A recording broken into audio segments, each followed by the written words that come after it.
Hello everyone, welcome to teaching Pathshala. मैं हूं आपकी एजुकेटर ज्योति। मैं आपके सामने एक ऐसी वीडियो लेके आई हूं जिसके बारे में आपने लास्ट वीडियो में रिक्वेस्ट किया था कि मैम आप कुछ 50 प्लस मोस्ट इंपॉर्टेंट टॉपिक की लिस्ट बता दीजिए आने वाले सीएसआई नेट एग्जाम के लिए।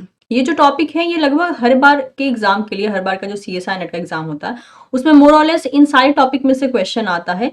हाँ, वो बात अलग है कि कभी कभी किसी अटेम्प्ट में इनमें से 3-4 टॉपिक से क्वेश्चन नहीं आता है, कभी कभी अलग से कुछ टॉपिक जो है ले लिए जाते हैं। लेकिन जितना भी मैंने आपको लिस्ट दिया है टॉप 50 का, इसमें से जो है 90% से ज्यादा टॉपिक जो है हर बार पूछे जाते हैं।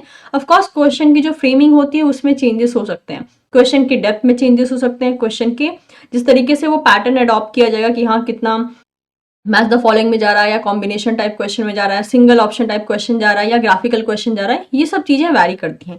लेकिन ये वो टॉपिक हैं जो कि सीएसआर मैक्सिमम टाइम जो है टारगेट करता है। अगर आप पिछले 10 साल का पेपर उठा के देखेंगे तो आपको जो है लगभग 8 साल में जो है ये सारे टॉपिक कॉमन तरीके से देखने को मिल जाएंगे।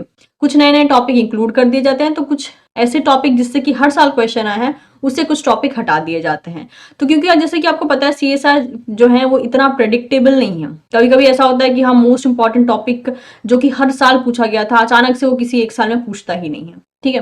लेकिन फिर भी हम कोशिश कर रहे हैं कि उसके नियर बाई जाकर जो है हम कुछ ऐसे टॉपिक को देख लें जो कि हमें कभी भी मिस नहीं करना चाहते हैं, नहीं करना चाहिए अगर हम चाहते हैं कि हमारा मैक्सिमम स्कोर हो। ध्यान रखिएगा 50 प्लस इंपॉर्टेंट टॉपिक बताने का मतलब ये नहीं है कि मैं आपको जो है समहाउ इस बात के लिए इन्फ्लुएंस कर रही हूँ कि नहीं आप सिर्फ 50 प्लस टॉपिक प्रिपेयर करके जाइए। नहीं, ये टॉपिक इसलिए बताया जा रहा है कि आप गलती से भी ये टॉपिक मिस ना करें, क्योंकि ये टॉपिक स्कोरिंग एरिया वाले होते हैं। ऑफ कोर्स आपको मैक्सिमम अपने सिलेबस का पोर्शन पढ़ना होता है अगर आप सीएसआई नेट क्वालिफाई करना चाहते हैं तो, लेकिन उस मैक्सिमम पोर्शन में से ये पोर्शन आपको कभी नहीं छोड़ना चाहिए। जैसे कि मैंने यहाँ यूनिट वाइज जो है ऑब्वियसली मतलब पैटर्न को यूनिट वाइज फॉलो किया, लेकिन मैंने यूनिट के नाम नहीं मेंशन किए हैं। जैसे कि हो गया enzyme Ramachandran plot, metabolism from your biochemistry unit, cell cycle as well as CDK का जो रोल होता है, plasma membrane, membrane transport, operon, ये हो गया आपके सेल बायोलॉजी का यूनिट।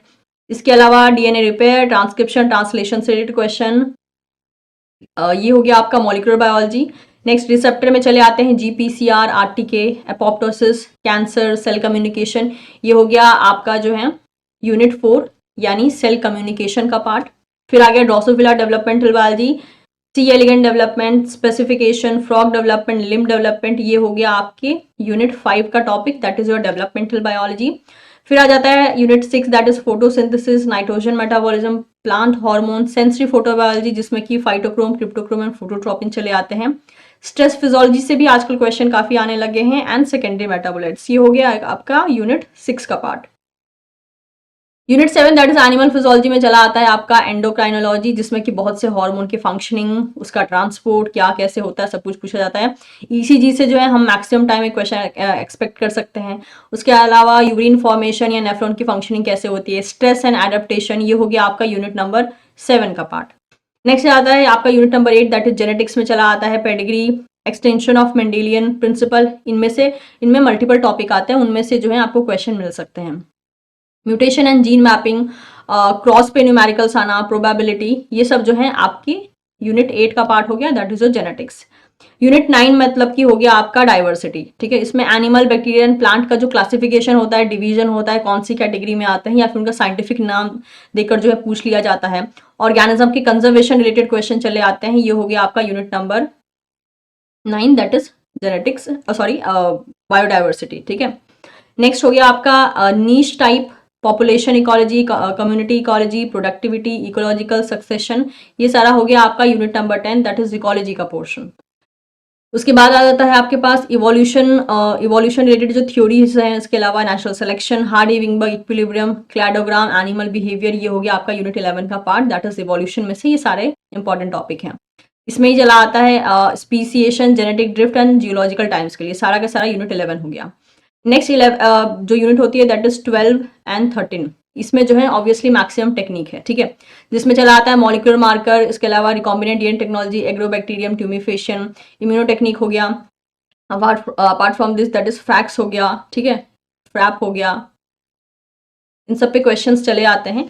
अब ये प्रॉब्लम क्या होती है ना कि जो हमारा यूनिट 12 एंड 13 है उसमें से क्वेश्चन किसी भी टेक्निक को यूज करके आ सकता है, माइक्रोस्कोपी को यूज करके आ सकता है, क्रोमेटोग्राफी को यूज करके आ सकता है। तो इस तरीके से क्वेश्चन, मतलब वो एरिया ऐसा नहीं है कि आप हर बार जो है एक्सपेक्ट कर ही सकते, जैसे कि एग्रोबैक्टीरियम एंड मॉलिक्यूलर मार्कर पे हर साल एक क्वेश्चन आएगा फॉर श्योर, ठीक है। कभी कभार ऐसा होता है कि वो लोग जो है थोड़ा सा ट्विस्ट कर देते हैं, तब नहीं आएगा, लेकिन बाकी जो टॉपिक है उसको प्रेडिक्ट करना थोड़ा मुश्किल होता है। तो ये वो ऐसे टॉपिक है जो आपको कभी भी मिस नहीं करना चाहिए अगर आप सीरियस तरीके से अपने आने वाले CSI नेट एग्जाम को टारगेट कर रहे हैं। तो ये टॉपिक, अब ऐसा हो ही सकता है कि मान लीजिए आपने जो है यूनिट नंबर 7 प्रिपेयर नहीं किया है, तो ऑफकोर्स ये टॉपिक को आप लीव कर सकते हैं। लेकिन अगर ऐसा हो, आपके पास टाइम हो कि भाई मैं यूनिट 7 पूरा नहीं पढ़ना चाहता हूँ, लेकिन जैसे कि इसमें श्योरिटी है कि हम मैक्सिमम चांसेस है कि इन टॉपिक्स पे जो है क्वेश्चन आ सकते हैं, तो आप खाली इन टॉपिक को भी पढ़ सकते हैं, यानी स्पेसिफिक स्टडी कर सकते हैं, ठीक है।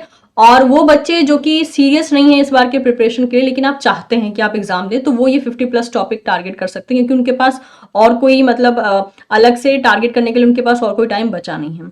तो उम्मीद करती हूँ कि ये जो वीडियो है एज वेल एज इस वीडियो का जो इंटेंशन है वो क्लियर हो गया होगा आपको। ये टॉपिक आप मिस नहीं करेंगे और बहुत अच्छे से प्रिपेयर करेंगे, ताकि आपका जो मैक्सिमम स्कोरिंग जो है उसके चांसेस बढ़ जाएं। एंड ऑफ कोर्स खाली इंपॉर्टेंट टॉपिक से नहीं होगा, आपको पूरा सिलेबस ही टारगेट करना पड़ता है, लेकिन इन टॉपिक को गलती से भी मिस नहीं करना है। और इन टॉपिक्स को आपको अपने फाइनल रिवीजन जो होता है आपका सबसे फाइनल रिवीजन, उसमें भी इन टॉपिक्स को आपको इंक्लूड करना है। उम्मीद करती हूँ ये कोशिश मेरी आपको पसंद आई होगी। वीडियो पसंद आया हो तो आप लाइक कर सकते हैं, इसे आप अपने दोस्तों के साथ शेयर कर सकते हैं। Don't forget to subscribe Teaching Pathshala. Thank you so much everyone, will see you soon in the next session.